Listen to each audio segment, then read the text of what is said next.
오늘 우리에게 주시는 하나님의 말씀은 요한복음 13장 1절에서 2절 말씀입니다. 요한복음 13장 1절, 2절 두 절의 말씀을 우리 한 목소리로 합독하겠습니다. 시작. 6월절 전에 예수께서 자기가 세상을 떠나 아버지께로 돌아가실 때가 이른 줄 아시고 세상에 있는 자기 사람들을 사랑하시되 끝까지 사랑하시니라. 마귀가 벌써 시몬의 아들 가롯유다의 마음에 예수를 팔려는 생각을 넣었더라. 아멘. 네, 오늘 이 본문 말씀으로 사랑의 능동적 주체자로 라는 제목으로 하나님의 말씀의 은혜를 함께 나누겠습니다. 오늘 본문의 말씀은 예수님께서 이제 십자가에 달리시기 전에 이제 제자들 한 사람 한 사람을 발을 씻겨주시는 이제 세족식의 장면이 기록되는 바로 앞에 구절, 이 두 절을 여러분과 함께 말씀을 나누고 싶은데요. 먼저 한번 첫 절을 보시면 6월절 전에 예수께서 자기가 세상을 떠나서 이제 아버지께로 돌아가실 때가 이른 줄 아셨다라고 적혀 있어요.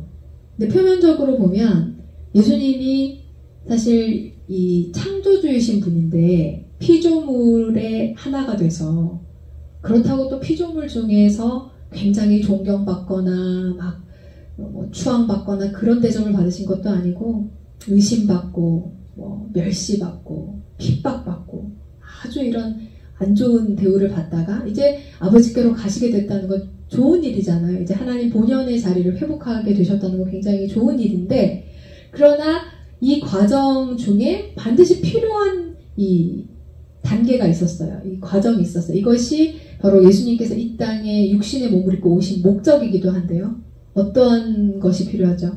우리 인류의 모든 죄를 지고 십자가의 이제 죽음을 감당해야 이제 아버지께로 돌아가시는 그 일이 이제 완성이 되는 것이죠. 근데 어떤 분들은요, 예수님께서 당하신 그 십자가 순환의 고통의 의미를 그 가시관 쓰고 손발에 못이 박히고, 그래서 우리 영화 중에서도 뭐 패션 오브 크라이스트라든지 그런 이제 예수님의 고통에 굉장히 초점을 맞추는 그런 영화들도 많이 소개가 되었고, 실제로 우리가 주일에 고난주간을 대하면서 그런 부분에 많이 초점을 둡니다. 얼마나 아프셨을까 뭐 이런 거. 근데 물론 우리 하나님이신 이 예수님이 참 인간으로서 오셨기 때문에 우리가 느끼는 그 고통을, 육신적인 그 아픔을 오롯이 느끼시는 게 맞기는 맞아요. 그래서 정말로 끔찍한 고통을 육신적으로 경험하신 것은 맞는데, 실제로 주님께서 정말로 이 고통스럽게 여기시면서 겟세마네 동산에서 땀방울이 핏방울이 되기까지 제발 이 잔을 좀 거두어 주실 수 있으면 좀 저한테 허락하시면 안 됩니까? 라고 처절하게 절규하시면서 부르짖을 만큼 그분에게 진짜 고통스러웠던 건 육신의 고통이기보다는, 제가 지난주에도 말씀드렸지만 사람의 생명과 죽음은 본질적으로 영에 달려있다고 말씀드렸잖아요. 육신이 죽는 게 진짜 죽음이 아니라 우리의 존재의 본질 자체가 영적인 존재라는 데 무게중심이 있기 때문에 영이신 하나님과 이 호흡이 끊어지게 될 때 그분과의 관계가 완전히 단절되어지는 것을 우리는 죽음이라고 부른다고 했는데, 그런 의미에서 사실 우리 예수님은 존재 자체가 삼위일체 하나님이시잖아요. 그러니까 성부 하나님, 성자 하나님, 성령 하나님이 단 한순간도 분리되거나 단절된 적이 없으셨어요. 존재 자체가. 창조에서부터 종말에 이르기까지. 그런데 단 한순간, 단 한 차례 끊어져야 되는 그때가 바로 십자가 이 순환의 때였던 거예요. 왜냐하면 죄에 대한 삭슬, 대가를 누군가는 치러야 되는데, 저와 여러분, 이 자녀된 우리를 그렇게 이 하나님과의 단절, 영원한 단절이라는 죽음에 내던져지지 않게 하기 위해서 그분이 스스로가 그 대가를 치르셔야 된 거였잖아요. 그러니까 예수님의 입장에서는 아버지 하나님과 끊어지는 그 단절, 성령 하나님과 한 번도 나눠져 본 적 없는 그 온전한 공동체에서의 깨어짐, 그것을 경험하는 게 가장 두렵고 고통스러운 공포였다는 거예요. 근데 그런 의미에서 생각해보면 우리 인간이 참 무지한 것 같아요. 우리는 여러분 돈 떨어지는 거 되게 두려워하잖아요. 그쵸? 그리고 건강 잃는 거 되게 무서워하잖아요. 근데 정작 하나님과의 내 관계가 느슨한 거, 이러다 끊어지는 거 아니야. 이런 거에 사실은 사람들이 크게 관심 없는 것 같아요. 예수님이 정말 이것만은 걷어가시면 좀 안 됩니다. 이거 조금 돌이키시면 안 됩니까? 할 정도로, 물론 끝내는 아버지 하나님과 그 결정을 같이 하셨지만, 그러나 진짜 이건 너무 피하고 싶다 할 정도로 고통스럽게 여기는 그 최악의 상황은 하나님과의 관계성에서의 분리됨이었잖아요. 그런데 우리는 예수님을 믿는다고 살아가는 우리는 하나님과 관계가 어떤지 관심도 없고, 내 영혼의 상태가 지금 죽어가고 있는지, 식물인간인지, 병들어서 지금 어떻게 안 좋은 쪽으로 가고 있는지 관심이 없는 거예요. 그래서 여러분, 사랑하는 우리 하본교회 성도님들은 진짜 우리 존재의 본질에 조금 초점을 맞추셔서, 나 지금 제대로 살아있나?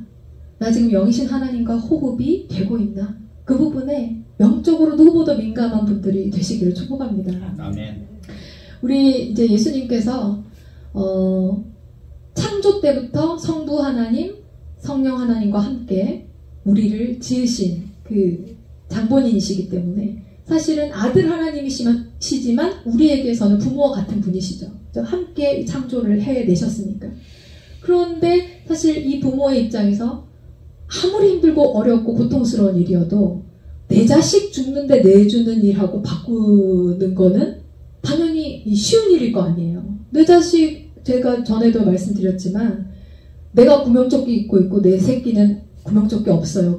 빠져 죽어가는데 이걸 진짜 내가 부모니까 벗어주긴 해야 될 것 같은데 이러면서 꾸물쩍 하는 부모가 어디 있겠어요. 왜 이거 빨리빨리 안 풀냐 하면서 빨리 어떻게 해서든지 이거 벗어 입혀주고 싶은 게 부모 심정이기 때문에, 우리 예수님은 우리를 자녀로 보시는 분이기 때문에 당연히 고통스럽지만 그 길을 선택하셨고 끝까지 해내셨어요. 그래서 지금 이제 십자가 도상으로 지금 가고 계시는 과정인데요. 이제 그럴 수밖에 없는 이유는 자기 사람들을 사랑하시되 끝까지 사랑하신 거예요. 자녀니까요. 그런데 사실 여기 이 자기 사람들이라는 부분에 대해서도 제가 조금 많은 분들이 가지시는 오해에 대해서 좀 풀어드리고 싶은데요. 이제 세상에 있는 자기 사람들을 사랑하셨다 하면 왠지 이 어감상 자기 사람들이 아닌 또 다른 부류의 사람들이 있는 것 같잖아요. 그쵸? 자기 사람들을 사랑했다. 그러면 안 자기 사람들도 있다. 이런 것 같잖아요. 근데 그게 아니고요. 제가 계속 말씀드리지만 부모가 자식을 낳았는데 아무리 사랑을 주고 잘 돌봐주고 그렇게 해도 난 집이 너무 답답하고 나는 저기 좀 불량한 그런 친구들하고 노는 게 좋아요 하고 나가가지고 끝까지 부모가 말하는 거 듣지 않고 멸망의 길로 가는 자녀도 있지만, 부모의 편에서 낳으면서 얘는 낳으면 멸망할 자식으로 내가 정해야지, 키워야지 이러고 낳는 부모가 어디 있겠어요. 그러니까 우리 하나님께서 우리를 창조하실 때 얘는 멸망할 내 사람 아닌 애들, 그리고 얘는 구원할 내 자기 사람들, 이렇게 구별 지으신 건 없다는 거예요. 이걸 조금 어려운 말로 신학적인 용어로는 기계적 예정론이라고 얘기하거든요. 그러니까 이미 기계적으로 정해져 있다. 이 사람은 어떻게 살아도 구원받게 돼 있고 이 사람은 어떻게 살아도 멸망하게 돼 있다. 이거는 건강한 신학적인 이 사조가 아닙니다. 옛날에는 목사님들이 많이 그렇게 가르치셨던 것 같아요. 보통 이렇게 말씀하셨어요. 하나님이 멸망할 사람들과 이제 구원할 사람들 정해 놓으셨는데 우리는 누군지 모르니까 분별을 할 수가 없으니까 일단은 전해라. 전도를 해라. 그러면 뭐 구원받을 사람이면 구원받을 것이고 멸망할 사람들이면 뭐 멸망되겠지만 우리는 이제 우리 할 소임을 다하는 거다. 이제 이런 식으로 많이 가르치셨는데요. 그렇지 않습니다. 신학적인 용어에서 선택과 유기라는 그 부분이 있는데요. 그러면 선택은 누구를 향한 것이냐? 사람들 중에서 이 사람은 구원받을 사람으로 선택됐고 이 사람은 버림받을 유기당할 사람들로 정해졌다가 아니라 저를 비롯한 이전의 세대와 지금에 살아가는 모든 인류와 앞으로 올 모든 세대의 우리 인간들은 하나님의 자녀로서 이 지음받은 이미 선택된 사람들입니다. 그러면 유기는 누구에게 해당되느냐? 엘리 엘리 라마 사박다니, 나의 하나님 나의 하나님 어찌하여 나를 버리셨나이까. 이 십자가에서 부르짖은 이 예수 그리스도의 부르짖음을 통해서 우리가 알 수 있듯이 그 시간 자기의 이 자녀로서 택함받은 우리의 모든 죄를 대가를 치루어야 했던 예수 그리스도 그분이 유기당하신 오직 한 분이신 거예요. 그래서 여러분께서 나는 선택받은 사람인가? 나는 멸망당할 사람인가? 이런 거는 신경 안 쓰셔도 돼요. 여러분은 이미 선택받으신 분들이에요. 옆에 분 얼굴 보시면서 한번 인사하세요. 당신은 선택받은 사람입니다 하고 얘기해보세요. 네. 인사치레가 아니고요. 여러분은 그렇게 예수님과 맞바꿀 정도로 귀한 존재로 선택받으신 분들입니다. 그래서 그 결정을 주님께서 사랑하셨다. 우리를 끝까지 사랑해내셨다. 라고 표현하고 있는데요. 그런데 이 1절 말씀 바로 이어지는 2절 말씀에 보면 가룟 유다의 이야기가 나와요. 가룟 유다 잘 알고 계시잖아요. 예수님의 제자라면서 계속 예수님과 모든 삶에 동거동락하면서 따라다녔지만 결국에 그의 결론은 무엇이었습니까? 예수님을 팔아버리는 제자가 되었어요. 그런데 이 자기 사람들을 끝까지 사랑하셨다는 이 구절 뒤에 가룟 유다를 집어넣은 것은 의도가 있는 기록이에요. 이 자기 사람들의 범주 안에 누구까지 들어갔다? 가룟 유다까지 들어갔다는 거예요. 제가 전에 부교육자로 생각하는 교회에서 젊은 부부들을 이렇게 양육하는 그 포지션에 있었는데요. 그때 이제 한 여자 집사님이 저한테 그렇게 얘기하셨어요. 목사님, 제가 어린 학창시절 때 엄마한테 받은 상처가 있어요. 근데 그게 뭐 학대를 받았다거나 뭐 포원을 들었다가 그런 게 아니라 눈빛이었대요. 근데 엄마가 자기를 아주 작은 것 때문에 자기가 봤을 때는 별로 크게 중요한 건 아니었다고 생각했는데 그때 엄마가 자기를 굉장히 한심하게 바라보는 그 눈빛 한 번이 어린 시절 자기에게 굉장히 큰 상처가 돼서 지금 그분이 아이를 셋 낳으신 분이거든요. 그럼 이제 엄마의 자리가 된 그 지점에서도 자기의 이제 친정엄마가 마음에서 용서되지 않는다는 거예요. 그래서 같은 교회를 섬기고 계셨는데도 이렇게 가까운 그 관계가 회복되지 않더라고요. 그래서 자꾸 이 양육을 하다 보면 말씀으로 제가 계속 인도하니까 부딪힘이 있잖아요. 성령님께서 계속 그 마음을 풀어내주고 싶어 하시니까 이제 저한테 그 고민을 얘기하신 거예요. 어떻게 해야 할까요?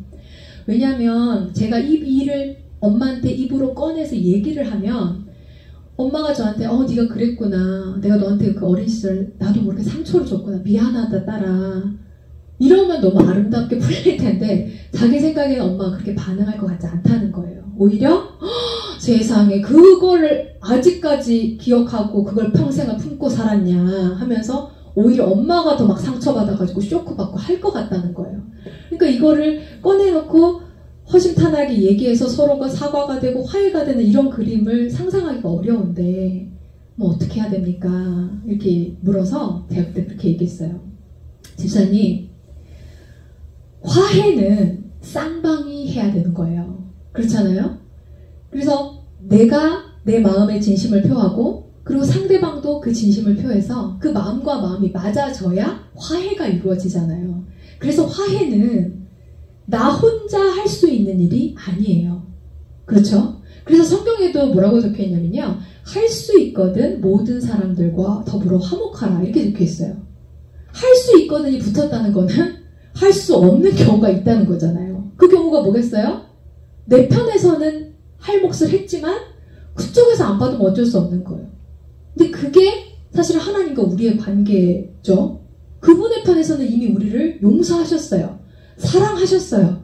근데 우리 편에서 내가 네 용서를 받을 만큼 뭐 잘못했는데 내가 뭐 그래 죄인인데 하면 이 화해가 이루어질 수 없잖아요. 그죠? 우리를 향해서 내가 너를 사랑한다 하더라 했는데 난 당신 사랑 필요 없어요 하면 이게 마음이 이게 화목될 수 없는 거잖아요.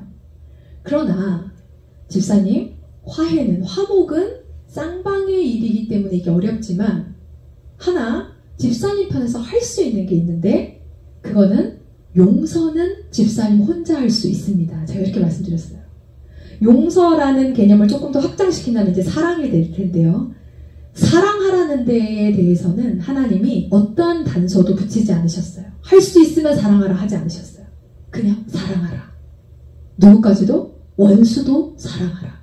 이 얘기는 무슨 말이냐면 할 수 있으니까 시키신 거거든요. 하나님 편에서 할 수 없는 걸 우리한테 요구하시는 분이 아니에요. 본인이 먼저 몸소 이 본을 보이시지 않고 우리한테 시키는 일이 없다고 말씀드렸습니다. 그러니까 우리 하나님께서 우리에게 사랑을 하라고 말씀하신 이 사랑에 대해서 우리가 오늘 좀 초점을 맞춰서 얘기를 해보고 싶은데요. 생각해보세요, 여러분. 세상이 말하는 사랑은요, 좀 상대에 의한, 환경에 의한 수동적인 반응으로 많이 나타나요. 예를 들면 그 사람이 나한테 잘해주면 나도 잘해줄 수 있죠. 그 사람 나한테 이렇게 함부로 대하는데 내가 어떻게 그 사람을 사랑할 수 있어요? 논리는 맞는 것 같아요. 그러면 잘 생각해보세요. 그렇게 상대방의 태도에 의해서 내 사랑이 가부가 결정되는 건 내가 지금 사랑의 능동적인 주체자로 서 있다는 얘기입니까? 못 서 있다는 얘기입니까? 못 서 있다는 것이죠. 환경이 이래서 나는 이런 상황에서 내가 어떻게 사랑할 수 있어요? 이거는 환경에 의해서 그 주도권이 나에게 없고 환경에게 주어져 있다는 것이고, 상대의 태도에 의해서, 반응에 의해서 내 사랑이 할 수 있고 없고가 정해진다면 이건 역시 내가 사랑의 주체자로 서지 못한다는 거예요. 세상이 말하는 사랑은 그래요. 그러나 성경이 말하는, 하나님께서 말씀하시는 사랑은 다릅니다.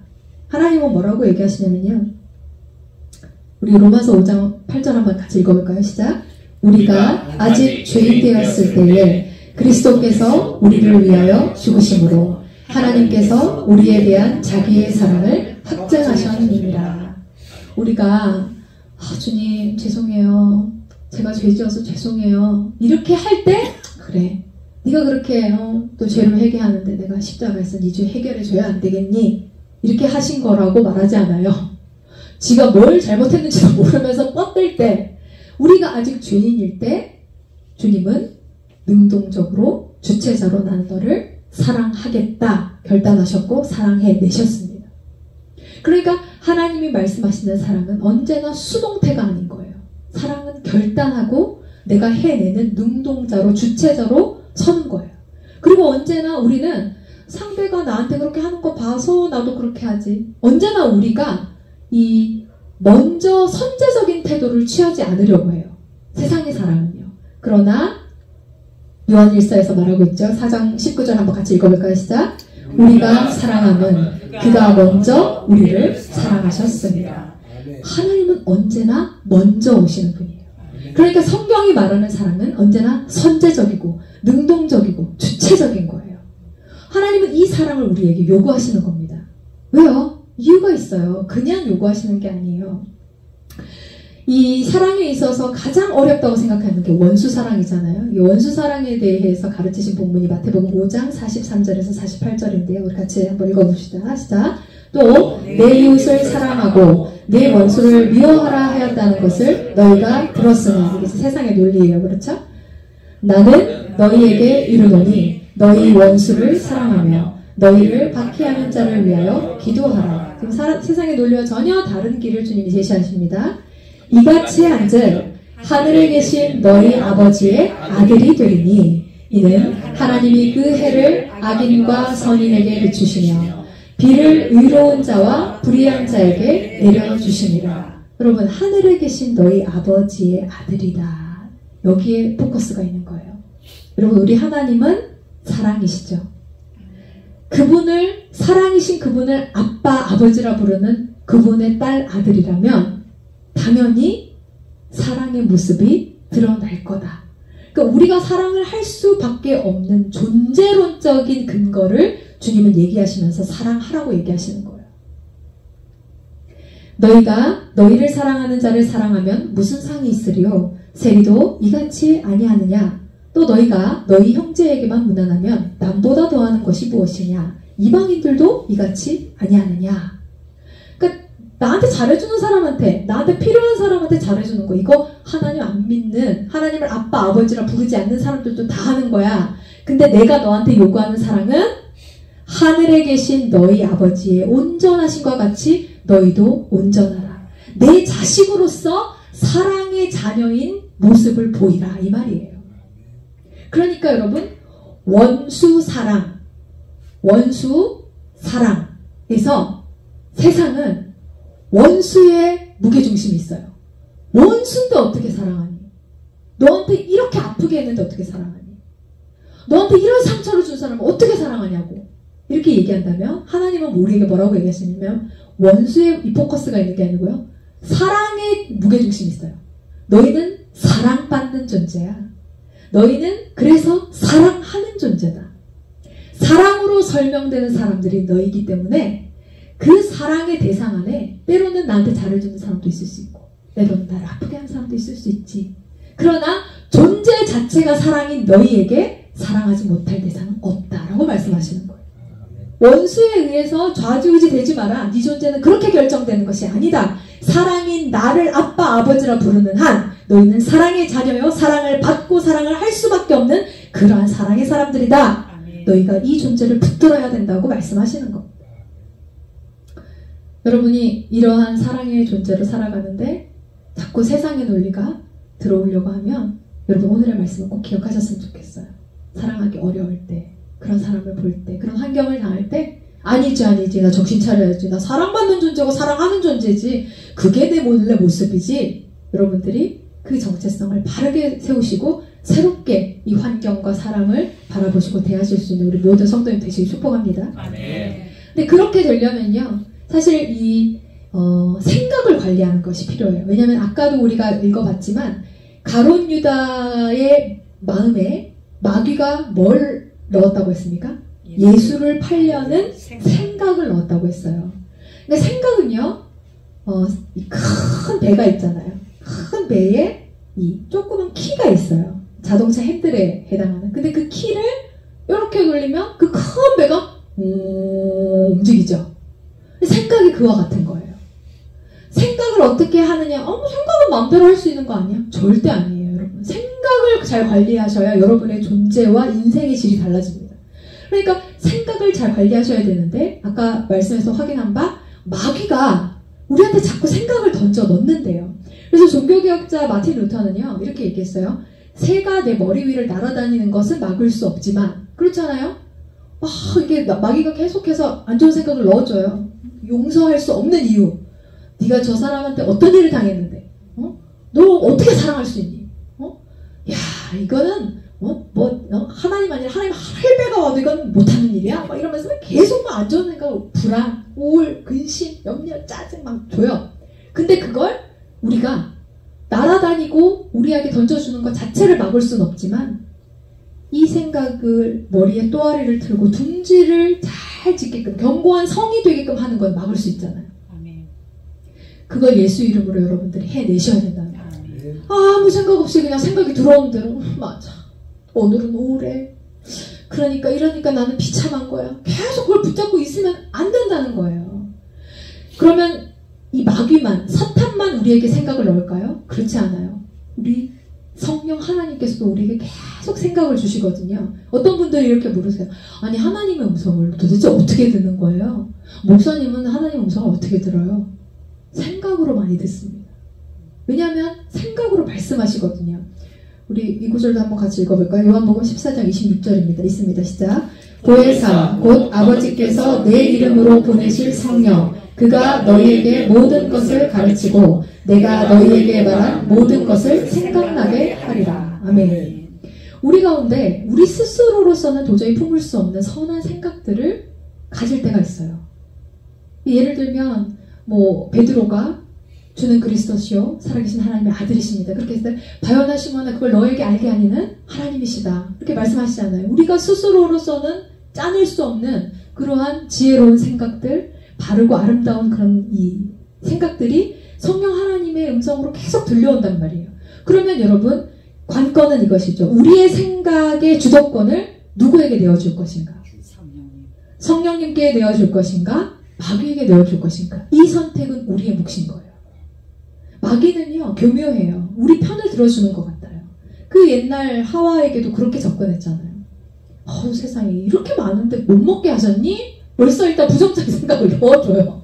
다 먹게 하셨죠. 그거 하나만 안 된다고 얘기하셨죠.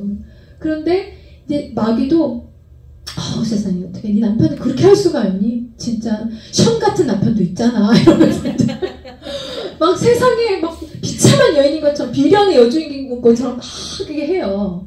그런데요 성령님은 고마운 거, 감사한 거 지금 저 사람 때문에 내가 이렇게 누리게 된 거, 그런 것들을 자꾸 생각나게 하신다고요. 그럼 여러분은 이제 선택하시는 거예요. 나는 내 생각의 주도권을 성령님께 드리겠어. 성령님 계속 말씀해 주세요. 제 영혼이 소생케 되게, 회복해 되게 저에게 말씀해 주세요. 그렇게 될 때 그 생각이 이제 하나님께서 우리를 살리시는 방향으로 가게 되는 거죠. 우리의 큰 베인, 우리의 존재 자체가, 인생 자체가 이제 생명의 길, 이 소생케 되는 길로 가게 되는 것이죠. 예전에 제가 일을 할 때 굉장히 저를 막 눈에 가시처럼 여기면서 괴롭히는 그런 사람들을 만난 적이 있었어요. 요새 우리나라에도 이슈가 되는 여러 가지 일들 중에 하나가 직장 내 괴롭힘? 그런 게 있잖아요. 그래서 어떤 그 캐스터가 실제로 자기 목숨을 끊기도 했잖아요. 근데 저는 참 그게 진짜 악한 일이라고 생각해요. 그 한 사람을 무리지어서 왕따시키고 괴롭히고 정말 이렇게 사람다운 인격적인 그런 대우를 해주지 않아서 스스로 이렇게 목숨을 끊는 결정까지 나게 되는 정말 너무 악한 일이죠. 근데 그 일이 저는 뭐 목숨을 끊어야겠다 그런 생각까지는 안 했지만은 그래도 굉장히 힘들었어요. 그래서 그때 그래도 저에게는 부르짖을 아버지가 계시잖아요. 그죠? 그래서 아버지 앞에서 많이 울었어요. 하나님. 근데 제 안에도 그런 생각이 들더라고요. 이거 위에 높은 분한테 얘기해야겠다. 내가 이렇게 억울하게 당하는 거, 내가 지금 이 자리에서 나에게 맡겨진 일을 최선을 다해서 성실하게 하려고 하는 건데 그걸 못하게 막고 오히려 나를 막 따로 불러서 막 괴롭히고 이런 부분에 대해서 나는 이걸 어필해야 되겠다. 이런 생각이 저에게도 들어왔어요. 그런데 그 생각이 들어왔을 때 여러분도 이제 그 기준을 삼으시면 좋은 게 마음에 평안이 없는 거예요. 내가 이렇게 하면 내 억울함은 풀 수 있을지 모르겠는데 인간적으로 풀 수 있을지 모르겠는데 이게 뭔가 성령님께서 기뻐하시는 마음은 아니라는 생각이 자꾸 드니까 제가 행동으로 옮기지를 못하겠더라고요. 그리고 그냥 하나님 앞에서 울기만 울었어요. 계속 기도하면서 하나님 어쩌란 말이에요. 나만 맨날 이렇게 당하고 있단 말이에요. 이제 그러면서 근데 그때 그 무렵에 저희 이제 첫째가 4살 때였거든요. 이제 막 말이 튀어가지고 막 예쁘게 말을 시작할 텐데 그 무렵에 은서가 잘 쓰던 표현이 뭐였냐면 엄마 이거 할래 이거 할래 2개 중에 하나 고르라는 그런 표현을 잘 썼어요. 엄마 이거 먹을래 이거 먹을래 이거 신을래 이거 신을래 이제 이런 거를 이 표현을 배워가지고 저한테 자주 써먹을 그 시점이었는데요. 근데 제가 이제 하나님 앞에서 그날 좀 울면서 기도하는데 하나님이 우리 은서의 화법을 딱 빌려가지고 저한테 이렇게 얘기하시는 거예요. 상미야, 내가 쟤네한테 벌을 주랴 너한테 상을 주랴 이렇게 물으시는 거예요. 여러분 같으면 어떻게 하시겠어요? 아니 당연히 상을 받죠. 그 사람들이 뭐라고 제가 상 받을 기회를 놓치겠어요. 그래서 하나님 쟤네 벌 주지 말고 저 상 주세요. 상 이렇게 얘기했어요. 제가 그때 저희 둘째를 가졌어요. 근데 우리 예서를 선물로 상으로 받았다 그런 의미도 있지만 좀 더 궁극적으로는 제가 이제 예서가 제 배에 이제 들어섰다는 것을 빨리 알았거든요. 한 6주 정도 제가 빨리 알았는데 그걸 알고 나서부터 제가 마음가짐이 완전히 달라지더라고요. 어떻게 달라졌냐면 그 사람들의 그러한 말과 행동에 제가 상처받지 않게 되었어요. 그 사람들이 제가 임신했다고 봐준 게 아니고 그 사람들의 눈빛과 말과 행동은 동일하게 저를 괴롭히는 것이 계속 지속되었는데 제가 엄마의 본능이 있잖아요. 엄마는 어때요? 태교할 때 뭐만 봐야 돼요? 좋은 것만 봐야 되고 좋은 소리만 들어야 되고 뭐 하나 먹어도 예쁜 것만 먹어요. 왜 그렇죠? 이 엄마의 마음이 좋아야 아이에게 이게 가장 좋은 태교가 되잖아요.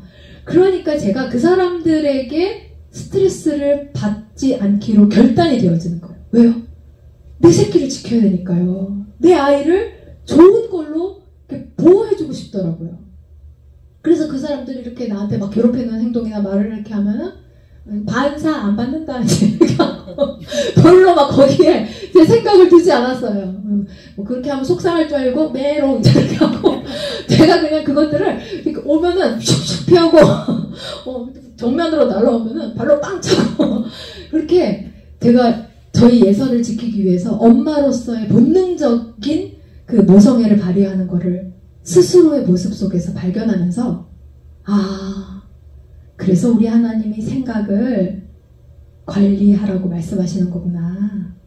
하나님의 소중한 자녀인 우리가 다치는 것을 원하지 않으시기 때문에 성령님께 이 생각의 주도권을 드리라고 이렇게 말씀하시는 거구나. 제가 그걸 알게 됐어요. 로마서에 보면 이제 영의 생각과 육신의 생각에 대한 말씀이 나오거든요. 우리 5절에서 8절 말씀 같이 한번 읽어볼게요. 시작. 육신을 따르는 자는 육신의 일을, 영을 따르는 자는 영의 일을 생각하나니. 자, 육신을 따르는 사람은요, 매 생각하는 게 육신적인 거래요. 그렇지 않겠어요? 그의 생각하는 바가 키가 되어 그의 존재를, 그의 인생을 움직이기 때문에 그가 계속해서 뭐 먹고 살지, 여기서 뭘 더 가지지, 어떻게 하면 저 인간을 밟아줄 수 있지, 뭐 이런 것만 계속 생각한다면 그는 육신의 사람인 거예요. 그런데 우리 주님은 네 본질을 회복하기를 원하시는 거잖아요. 사람다운 삶을 살려면 너 영의 존재로 살아야 돼. 그래서 영의 일을 생각하라고 말씀을 하시는데, 자, 더 근원적인 이유가 있어요. 읽어봅시다. 시작. 육신의 생각은 사망이요 영의 생각은 생명과 평안이니라. 육신의 생각을 계속하면 그게 나한테 유익할 것 같지만 죽는 길로 간다는 거예요. 영이 점점 호흡이 맥이 끊기는 길로 간다는 거예요. 그러나 내가 육신의 생각에서 벗어나서 마귀에게 내 주도권을 내어주지 않고 성령 하나님께 주도권을 내어드리며 그 하나님이 말씀하시는 바를 쫓아가면, 지금 당장 내가 뭔가 여기서 바보같이 여김을 받는 것 같아도, 지금 당장 내가 손해보는 것 같아도 그 길이 바로 우리를 살리는 생명과 평안과 기쁨을 주는 길이라고 말씀하시는 겁니다. 자, 7절 있습니다. 시작. 육신의 생각은 하나님과 원수가 되나니 이는 하나님의 법에 굴복하지 아니할 뿐 아니라 할 수도 없습니다. 아멘. 자, 보세요. 하나님께서 말씀하시는 그 생각이 있어요. 그리고 제가 원하는 생각이 있어요. 그런데 그 두 개가 같이 맞으면 너무 좋겠지만 그게 다를 때가 있어요. 그러면 여러분 어떻게 해야 된다고요? 하나님과 내 뜻이 지금 원수가 되어서 지금 대치되고 있는 상황이라면 어디 편을 따라야 된다고요? 하나님 편을 따라야 된다고요. 왜냐하면 그분의 편에 생명의 길이 있고 내 편에는 사망의 길이 있으니까.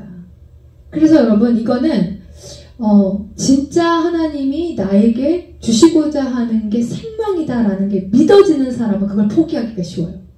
근데 내가 관철시키고자 하는 내 생각이 더 좋은 것 같다, 이게 더 나를 살리는 것 같다고 생각되면 이거 포기하기 어렵죠. 그러니까 사실은 하나님을 얼마만큼 신뢰할 수 있느냐의 부분인데, 이 신뢰에 대한 부분도 가만히 있다고 신뢰가 생길까요? 계속 그분과 소통하고 호흡하면서 이분의 인격을 경험해 봐야 되겠죠. 아, 이 주님이 하라는 대로 하니까 진짜 놀라운 일이 내 삶에 펼쳐지네. 전혀 변할 것 같지 않았던 내 남편이 달라지네. 내 자녀가 달라지네. 아, 내가 그냥 달라지네. 라는 경험치가 성령 하나님과의 관계성 속에서 경험되어져야 그 다음 단계로 계속 깊이 있게 나아갈 수 있는 관계가 누려지겠죠. 그리고 마지막에 뭐라고 얘기합니까? 육신에 있는 자들은 하나님을 기쁘시게 할 수 없느니라. 그런데 이 부분을 저는 좀 다르게 얘기하고 싶어요. 이렇게 얘기하면 결국에는 하나님이 기뻐하셔야 되고 하나님이 원하시는 그 뜻을 우리는 이루어 드려야 되는, 또 무거운 율법주의적인 신앙생활을 해야 될 것만 같은 느낌이 들잖아요. 근데 여기서도 한번 조금만 깊이 생각해보면 여러분, 하나님은 우리 아빠, 아버지신데, 부모신데, 부모가 기쁜 일은 뭔가요? 자녀가 행복한 게 기쁘잖아요. 하나님을 기쁘시게 할 수 없으니까 너 육신의 생각하지 마! 이게 우리에게 멍해가 아니라 하나님 기쁘시게 하는 게 뭐야? 네가 잘 사는 거, 네가 행복한 건데 너 행복하려면 육신의 생각 따르면 안 된단 말이야. 너 그 사람 때문에 미움에 사로잡혀 있으면 안 된단 말이야. 너 상한단 말이야. 너 죽는단 말이야. 너 그런 존재로 지음받지 않았다? 너는 사랑인 나의 자녀로서 능동적이고 주체적이고 선제적으로 사랑하며 사랑받는 존재로 살아야 해. 라고 얘기하시는 이 하나님의 본심을 안다면 여러분, 우리의 생각을 그분께 내어드리는 일이 그렇게 어려운 일은 되지 않을 거라고 생각해요. 사랑하는 하본교회 성도 여러분, 사랑의 능동적인 주체적으로 사시기를 축복합니다. 우리가 그래야지 한다고 되기 어려우니까 우리의 생각이 늘 그쪽의 방향으로 가 있어야 해요. 우리의 생각은 언제나 모든 것들에서 열려 있어요. 그래서 마귀도 생각을 던지고 성령도 생각을 던지실 때 우리가 어떤 것을 붙잡느냐는 것, 누구에게 주도권을 주냐라는 것은 결국 우리의 선택입니다. 이 선택은 우리의 매일 일상의 매 순간 찾아오는 선택이에요. 이 선택에서 뭐 어떤 분들은 그때 주식을 투자했어야 되는데 그 선택을 했어야 돼. 그런 선택이 중요한 게 아니에요. 지금 내게 다가오는 이 모든 여러 가지 쓰나미처럼 몰려오는 생각들 중에서 나는 어떤 생각을 붙잡을 것인가, 내 생각의 주도권을 누구에게 드릴 것인가, 그리하여서 나의 이 인생이 육신의 사망의 길로 갈 것인가, 영의 생명과 평안의 길로 갈 것인가가 이 생각을 관리하는 이 부분에서 있다는 것을 기억하시고, 주님, 저로서는 사랑할 수 없지만 사랑이신 그분께 내 생각을 열어드릴 때 저는 사랑받고 사랑하는 존재로 사람답게 살 수 있는 줄 믿습니다. 그 존재로 제가 이 땅을 살지만 사랑이신 하나님의 나라를 디디며 살아가는 자로 제가 살기 원합니다. 그렇게 결단하시고 그 삶을 누리셔서 여러분을 만나는 사람들은 누구나 사랑을 경험하고, 여러분이 그냥 그렇게 설명되는 사람들이었으면 좋겠어요. 우리 하봉교회 성도님들은 사랑이 많잖아. 일단 그 교회 성도님들 사랑이 많아. 그거면 다 끝난 거 아닌가요? 우리 교회를 왔는데 아유 그 교회는 뭔가 이렇게 냉랭하더라고. 몰라, 이렇게 좀 이렇게 따뜻함이 안 느껴질 때 이러면 너무 슬플 것 같아요. 제가. 그런데 여러분의 일상 가운데서 제일 확실한 증인이 누구라고 그랬어요? 가족이라고 그랬잖아요. 저는 가족한테 못하고 교회 일 열심히 하는 사람 별로 안 좋아해요. 하나님도 안 좋아하시고 그러잖아요. 진짜 백인은 가족한테 인정돼야 돼요. 가족이 나를 통해서 사랑을 느낀다면, 당신하고 있으면 따뜻해, 당신하고 있으면 위로를 받아, 엄마랑 있으면 내가 그냥 눈에 보이는 하나님을 본 적은 없지만 그냥 하나님은 왠지 그런 분이실 것 같아. 우리가 그렇게 사랑을 전달할 수 있는 전달자로 설 수 있다면 여러분, 이것이 진짜 하나님을 만난 사람으로 서는 것 아니겠습니까? 이 놀라운 복이 우리 사랑하는 모든 하봉교회 성도님들께 누려지기를 주의 이름으로 축원합니다. 네.